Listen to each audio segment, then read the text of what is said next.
Hey everybody. Uh, third hour that was just for you. Um, I am just gonna go through a few things with you for today. Um, First, be on your best behavior. Seriously. Um, that's important. You're gonna spend time today working some more on media literacy. What I've noticed from the work that you did on today, which is still Friday for me, is that you had some trouble with the credibility piece. You weren't really sure how to go about deciding if a source was credible, whether that was an ad or a commercial or whatever it may be. So we're going to just do a refresher course for that first today. That's the first thing you need to do. So you're going to open up this slideshow called Unit 8 RadCab Media Literacy. And to prepare you for the activity that you'll do there, I just want to talk you through a few things here. So this credible versus non-credible sites. These are the categories that you can focus on to determine whether or not a source is credible. When you think about the relevancy of a source, you should ask yourself the questions next to the word there. Is the information relevant to the question at hand? Am I on the right track? So when you're looking for specific information, let's say you're looking for a new paper plate to buy, and you look at that Dixie commercial, you need to ask yourself, is the information in the commercial relevant to the question that I have? Well, yes, it is a paper plate company. You're on the right track. It is relevant, right? And then you ask yourself about appropriateness. Is the information appropriate or suitable to my age, to my core values, to what I believe, and that sort of thing? For instance, if you were really into taking care of the earth and that sort of thing, you're going to want to look for products that are biodegradable and recyclable and that sort of thing. So that's kind of an example of appropriateness. Detail. How much information do I need? Is the depth of coverage adequate? With that Dixie paper plate commercial, did they really go into depth about what the paper plate is made out of? Did you get enough information about the actual material that the product is made with to really determine whether or not how strong that paper plate is? Probably not. So, that detail piece is probably missing. Currency. Currency is like when you think about when the information was published or last updated. I mean, if those paper plates were made in the 60s, 1960s, that's not very current. Those commercials seem to be a little bit more modern and updated. So that's a good thing. Who is the author of the information? What are his or her qualifications? Well, the author would be like the marketers of Dixie, the marketing team, the company itself. So, you have to keep that in mind as you think about the authority that they have. They're not an unbiased party who has, surveyed a whole bunch of different paper plate companies. They're not coming back and saying this one's the best. We know this because we've tried this and this and this, and we have all these qualifications, right? And then, of course, bias. Thinking about the bias. Why did Dixie create the ad? To sell us their plates. They want to make money. So you're thinking about why the information was written, why the commercial was made, why that visual, why that print ad was made. It's all to persuade you and to convince you to do something by their product. Okay? So that's how you kind of analyze whether or not not only a website for research is credible, but also any information that is sent your way, whether it's a Facebook post that somebody puts up about their life, or whether it's an email that you get from a friend that isn't so kind, or whether it is a research paper that you're looking at, an online journal article, or whatever it is. You can go through that process to decide what to believe and what not to believe. So that's like the first thing that we wanted you to see. And then there's a couple examples here. So stopping to think about whether or not something is credible. Is it fake news or not? There's two different articles here that I want to pull up quickly. Ooh, this is not going to work out so well. This first one, I don't know if you'll be able to see it very well. The name of the source is Medical News Today. And the title of the newsletter or the article is Jellyfish Sting Treatment by Zon Villainess, Tuesday, August 29th, 2017. And it was reviewed by this Andrew Gonzalez guy with these credentials. MD means that he has a medical degree. JD, MPH, I'm not sure what those mean exactly, but I know that they're medical related abbreviations. Okay. So as you go down this website, you're looking at the information. You're trying to determine if this is a credible site. Are these facts really true? Can they be backed up? Can you find other information that's similar? Looking at the kinds of information listed and if it's opinionated or facts and that sort of thing. And then the other thing that you should always do, especially when you're on a website, and I'm just going to squish this window a little bit. Excuse me, I'm going to hold on just a minute here. I'm just going down to the bottom of the website.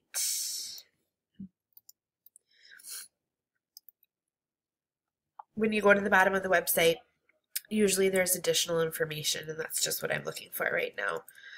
There should be references, and there are. There's a whole list of references here, as you can see. And then citation, that's just help. Okay, this is what I wanted to get to. At the bottom of the website, there should be a company kind of logo showing that they're supported by an organization. And then there should be contact information, which contact us right here. If that information is not there, then that makes me wonder if they're really legit, you know? So anyways, the Medical News Today article, you could probably see with me that that is a credible source, and the information in there is probably true and accurate. This other article, dihydrogen monoxide, frequently asked questions. All right, you can see up here that it is an org site, which sounds promising. United States Environmental Assessment Center, seems like it's from an organization. And then there's some information here. Dihydrogen monoxide, DHMO, is a colorless and odorless chemical compound, also referred to by some as dihydrogen oxide, hydrogen hydroxide, hydronium hydroxide, or simply hydric acid. There's lots of big words in here, lots of sciencey words that I'm not super familiar with. You guys might be more familiar with those than I am. And then it goes on to talk about how you should be concerned with this. It's a really important thing. So it's like, what is this? Is this a really big deal?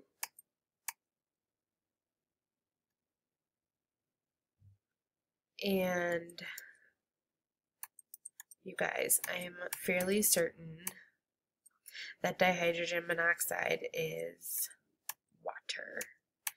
And there should be, that should tell you in here.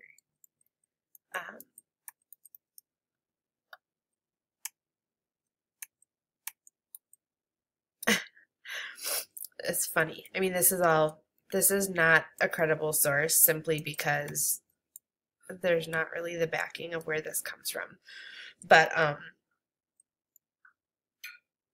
where's the end of this? It goes on forever.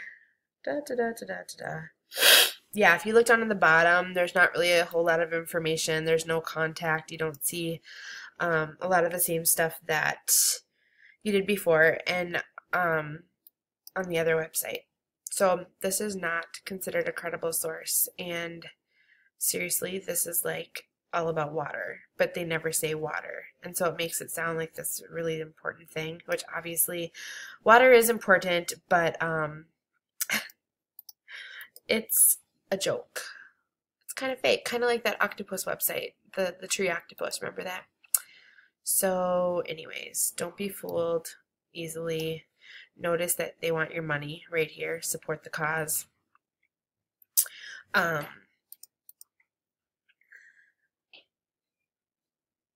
Yeah, I mean, this is just hilarious. The incident of gun violence seems to be rising at an alarming rate. A recent stunning revelation is that in every single instance of violence involving guns, both in the U.S. and internationally, dihydrogen monoxide was involved. Water was involved. In fact, DHMO is often very available to those who would do harm to others. Meanwhile, apparently no efforts have been made to limit the availability of this potentially dangerous chemical compound. It's water. It's a joke. Okay, so anyways, now that that's established, let's continue forward here. I'm running out of time. So what you need to do with your purple packet as your guide, okay, you're going to log into Google Classroom and you're going to see this assignment here, and it tells you that you need your Chromebook, your purple packet, you need to log into Google Classroom, you need to use the RadCab picture in your notes on the back side to locate and analyze 2 websites. All right, so your job today is going to be to pull up 2 websites. You're going to put website number 1 here. You can put the link there. You can even just highlight this and then insert the link by pushing on the insert link button above. So you find a website, any website you want as long as it's school appropriate. And then I just want you to write some notes in each column about each of the pieces of RadCab. So analyze the relevancy, analyze the appropriateness, the detail, the currency. Try to find a website that is, you know, media literacy oriented, meaning it's giving information about something. It could be a company like American Eagle or Old Navy or something like that, or Caribou. A company that is in the market to make money would probably be a smart idea.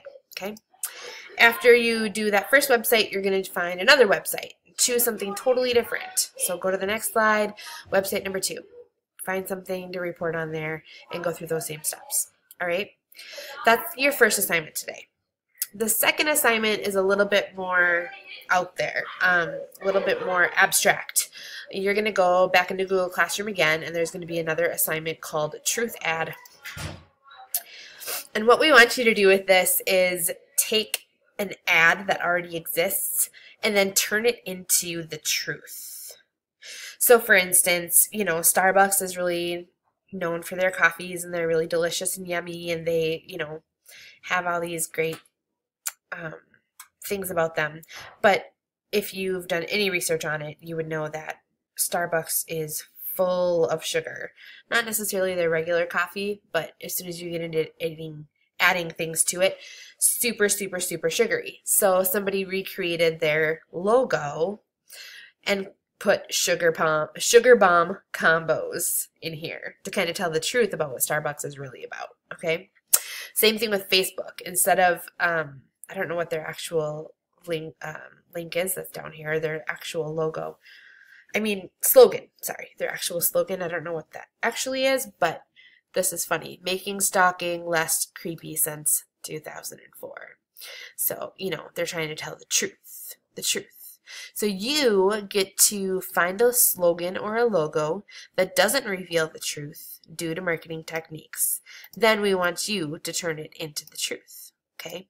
There's 2 options. You can either make it on the next slide if you want to digitally create your logo, or you could use paper and markers and color pencils or whatever. I'm fine with either way. If you do decide to make it on paper, it should look good. You should have straight lines. You should use color. You should, you know, make it look good. You have plenty of time to do a nice job with this. So that's what I expect. Okay. So if you want to do it digitally, there's the Truth Ad slide, the second slide. You can work on that. I hope you guys have success today and you are able to learn some new things. And if you have any questions, you can obviously email me or obviously ask the sub too. Hope you have a great day, and we'll see you on Tuesday.